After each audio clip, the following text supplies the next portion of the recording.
नमस्कार मंडळी, आज आपण आवळ्याची कँडी बनवणार आहोत। तर सर्वप्रथम सर्व आवळे स्वच्छ धुवून घ्यायची आहे आणि कुकरमध्ये टाकून आवळे बुडेल इतपतच पाणी टाकायचं आहे।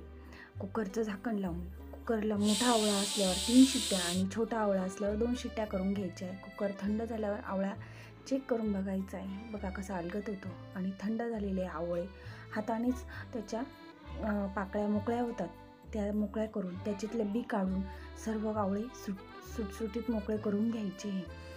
मस्त सगळ्या पाकळ्या मोकळ्या झाल्यावर आवळे थंड होईल इतपत आपण थांबायचं आहे आणि ते बी काढल्यावर सगळ्या पाकळ्या मोकळ्या होत्या, त्यातलं पाणीही कमी होऊन जातं।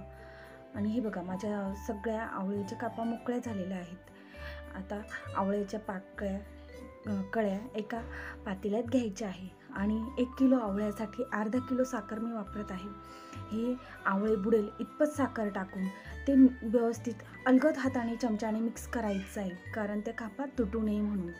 आणि ते मिक्स करून झाकण ठेवून 2 दिवस त्या मुरत ठेवायचे आहे। 2 दिवसानंतर बघा, झाकण काढल्यावर असा आवळ्याचं जे साखरेचं पाणी झालेलं आहे, हे पाणी फेकून द्यायचं नाही, ते आरोग्यासाठी खूप पौष्टिक असतं। त्याच्यामुळे हे पाणी आपण सरबतासाठी वापरणार आहोत। आणि ह्या बघा, आपल्या खापा मोकळ्या झालेल्या आहेत, ह्या सर्व खापा पाणी नितरून घेतल्यावर एका स्वच्छ ताटात उभ्या साईडने एकदम मोकळ्या पसरून ठेवायच्या आहे। आणि ह्या पसरून झाल्यावर कडकडीत उन्हात 2 दिवस व्यवस्थित वाळवायचे आहे। हे वाळवलेलं सर्व पाकळ्या कँडी जे 2 दिवसानंतर बघा असं खणखणीत वाजतात, त्याचा आवाज येतो। या आरोग्यासाठी आवळ्याच्या कँडी आणि आवळ्याचं सरबत दोन्ही एकाच याच्यात करता येतं आणि ते खूप पौष्टिक असतं। धन्यवाद।